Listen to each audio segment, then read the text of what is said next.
Every morning when I woke up, I would find another layer of sand on my bed. I tried to tell myself it was just a weird dream, but my boyfriend kept insisting that there was something evil living in our apartment. And he wasn't even joking. He actually thought that there was some kind of creature living in our apartment that was sitting on our bed and slowly burying me alive. And as crazy as that sounds, he might have been right. I moved to a new city about a year ago and met this guy online. We started talking, and he seemed pretty cool. One night I woke up around 3 a.m. to use the bathroom.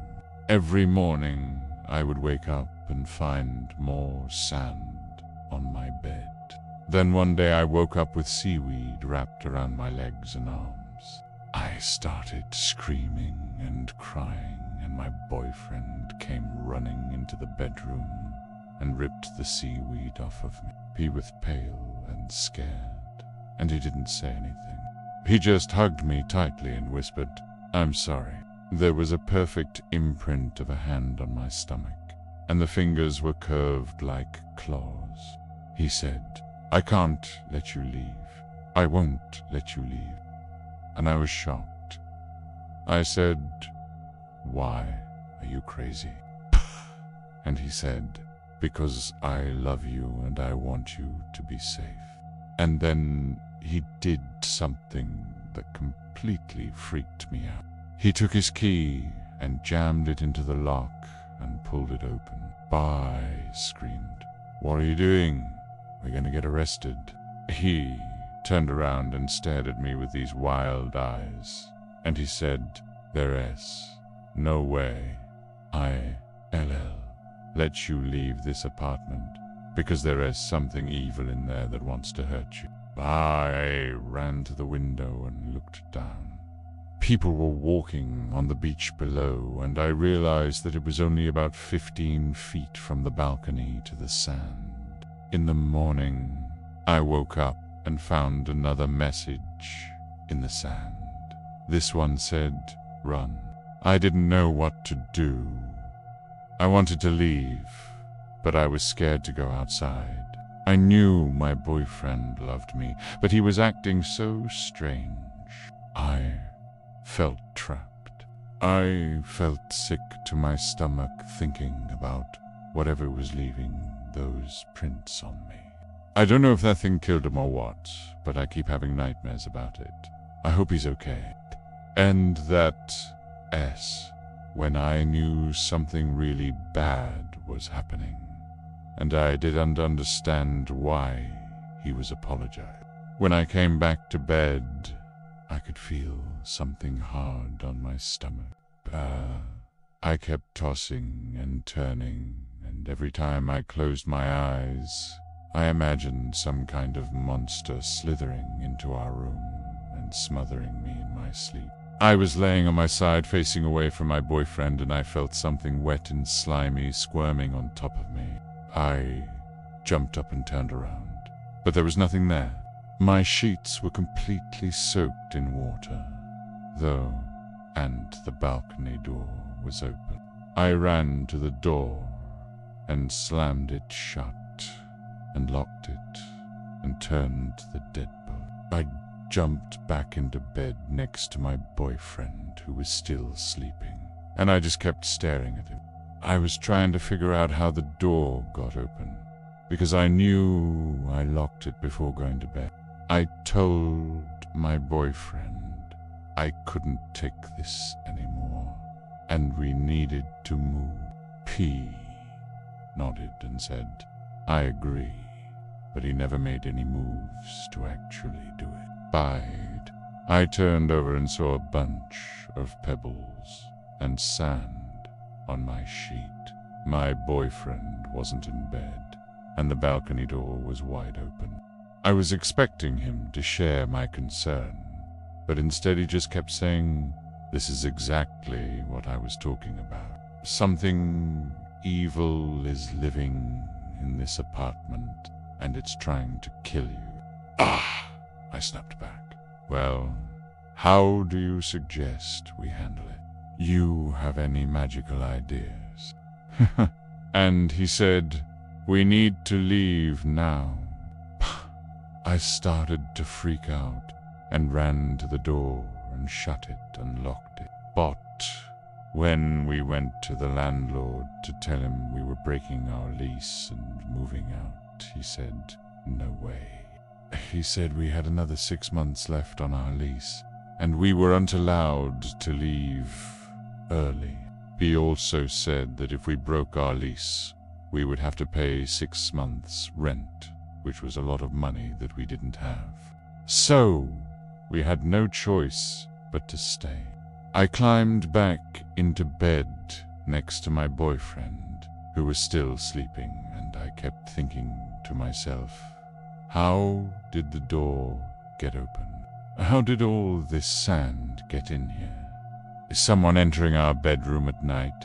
My boyfriend slept through the whole thing, obviously. And in the morning when I told him what happened, he said, see, I told you. There's something evil living in this apartment, and it's trying to bury you alive. So we decided to get an apartment together after knowing each other for like 2 weeks. Looking back, I think that was probably a mistake. It just seems like we got together way too fast, and I didn't really know him that well. But I thought he was cute, so I didn't really care. Anyway, we found a really cheap apartment near the ocean, which was great because I love the beach. It was an old building and looked a little run down, but I thought it would be cute.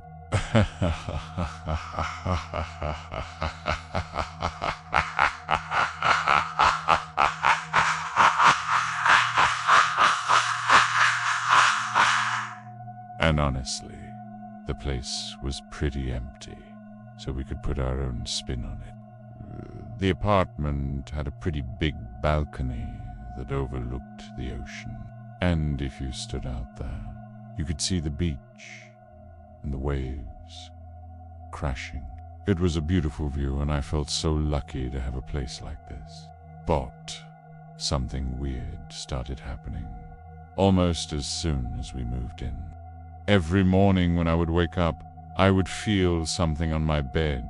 At first, it was just little pebbles, and I thought maybe my boyfriend was playing a prank on me. So I would just laugh and go back to sleep. But then it got worse. I would wake up with little rocks in my bed, and sometimes they would even leave bruises on my legs. I told my boyfriend about it, but he just laughed it off and said, who knows? Maybe Bigfoot is real and he likes to lay on our bed. I rolled my eyes and went back to sleep. I didn't think much of it until it happened again. I still didn't believe him, but I started to get scared. That night, I couldn't sleep. One night, I woke up in the middle of the night to what sounded like screams in the ocean. In the morning after, of course, not sleeping at all. I told my boyfriend what happened. So finally, he was agreeing with me. The next morning, I woke up with sand again, but it was different this time. That day, I packed up all my stuff and was ready to leave. But my boyfriend stopped me. He barricaded the balcony door with a chair, and I spent the night crying. To this day, I have no idea what happened to my boyfriend or what was going on in that apartment. I haven't been back since I left. I never thought my brother would actually find me here. It was the summer I turned 13. My family and I had rented a beach house. It was like this old Victorian-style mansion, all gables and gingerbread trim. And my older brother and I stayed up a little bit longer until finally my parents also went to sleep. My 2 younger brothers and I were allowed to stay up past our bedtime. We could watch whatever TV show we wanted to. And the 3 of us spent most of that night watching Old School Friends reruns. Just stay really still, and I'll try to find you. There were so many places to go in that house. So many dark, dusty rooms filled with old, weird furniture. Finally, I found the perfect spot. It was a small room right next to the living room. From inside, I could hear my brother counting, but I couldn't see anything except darkness. I got down on all fours and squeezed myself into the closet space, trying to make as little noise as possible. At some point, though, my youngest brother got tired of the show and went to bed. "Hey, Josh," I said, "wanna play hide and seek?" "Ah, okay," he replied, "but I'm not good at hiding. He wouldn't be able to find me in here." Was it a rat, a spider, something else? Whatever it was, it seemed to be coming closer. I could feel its presence looming over me. I wandered into the same room where I had been hiding before, but it was no good. I had already been there. I didn't want to repeat myself. Besides, now that the sun was shining in, I could tell how dusty the room was. All of the closet space, the floor, the furniture. I didn't want to get covered in dust again. But he didn't say anything. Instead, I heard him say, wait. Then he stepped out of the closet and walked away. If this was some kind of intruder, I didn't want to make a sound. It was close to my parents' room, so I knew my brother wouldn't think to look in there. I got down on all fours and hid behind a pile of towels. I wanted to run away, but I couldn't. I was frozen with fear. His eyes burned like hot coals, and his teeth were long and sharp, like the fangs of a snake. Then he vanished. Poof! The voice began to growl, and then it started clawing at the closet door. I ran through the house, not knowing where I was going. I could hear the voice calling my name, begging me to let him out. I ran until I saw my brother sitting on the stairs. Wood splintered and the door swung open. I stumbled back, knocking over a laundry basket. Now he was getting closer. I could hear his footsteps in the hallway. I opened the door all the way and stepped out. It was morning. First, I checked on my brother. He was still sleeping soundly in his bed. But I was glad to know that whatever had been in the closet hadn't gotten him. I decided to wake him up. Get back through. Get back through. Get back through. We screamed and screamed until our throats were hoarse. The voice grew louder and more frantic, and then it stopped. I didn't want to attract its attention, but then I realized something. This was just a nightmare. I was safe. He hadn't found me yet. Maybe I should call his name, but then I heard footsteps coming toward the closet. I got nervous. The closet door slowly swung open, revealing nothing but darkness. I could feel its hot, fetid breath on my neck. Its lips brushed against my ear and whispered, "Let me out." Who was it? Then I heard what sounded like a man's voice. It was whispering and raspy. We sat down on the sand and watched the waves roll it. Maybe I should have hid somewhere else, but I was too lazy to move, so I just waited. "Don't worry. You don't have to hide," he agreed. So I started looking for a place to hide. Get back through. Get back through. Get back through. Then, suddenly, I heard footsteps near the door. I froze. It couldn't be my brother. I was certain of it. As we sat there, I could have sworn I heard the voice again, whispering from far away. "Get back through. Get back through. Hello," it said, and then it stopped.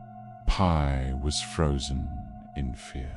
My brother and I never went back to that house, and we never told our parents about what happened. So, I exhaled slowly, trying to calm myself down. Once I knew whatever was in there wasn't going to hurt me, I fell asleep. The next thing I knew, sunlight was streaming through the crack in the closet door. "Hey, come on, sleep ahead," I said. "We can still play." He opened his eyes and yawned. "Wait, what?" he asked. "Where are you going?" "I'm gonna go hide again," I said. "Come on." "Oh, okay," he said. "Wait here while I get changed." As he got dressed, I started to look for another good hiding spot. I ended up finding a great spot in the linen closet. "Ready or not?" "Here I come," my brother called. I tried to hold my breath and be really quiet, but I accidentally let out a little snort. "Gotcha," he shouted. He ran into the closet. I held my breath and closed my eyes, waiting for him to find me. That was weird. A few minutes passed, and I started to wonder where my brother was. "Hello," a voice said. It was the same voice I had heard last night. I wanted to scream, but I couldn't.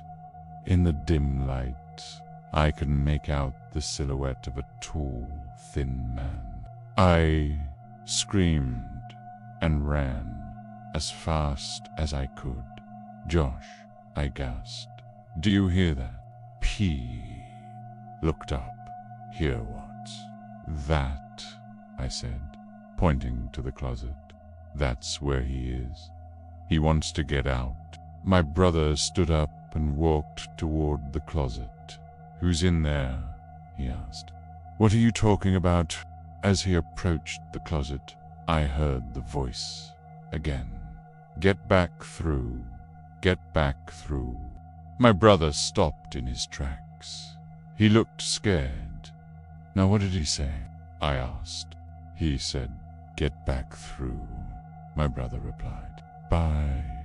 Who's in there? What are you talking about?" "I don't know," I said. "But, please, we have to do something. He wants to get up." The voice began to grow louder, angrier. My brother and I looked at each other. Then we both started screaming. We heard shuffling sounds coming from inside the closet. "See, there's nothing there," my brother said, his voice shaking. We didn't know what to do. "Should we call our parents? Should we call the police? What should we do?" I want to go outside," I said. "Can we go outside?" "Okay," my brother replied. We ran out of the house and to the beach.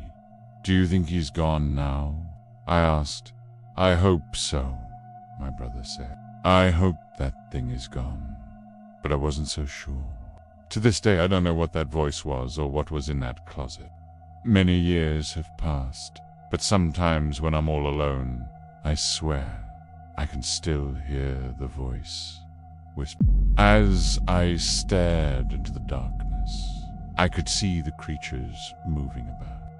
It was only when I turned the light on that I noticed how truly horrifying my discovery had been. But it wasn't until one night when I was heading back to my room after using the bathroom that I began to get scared.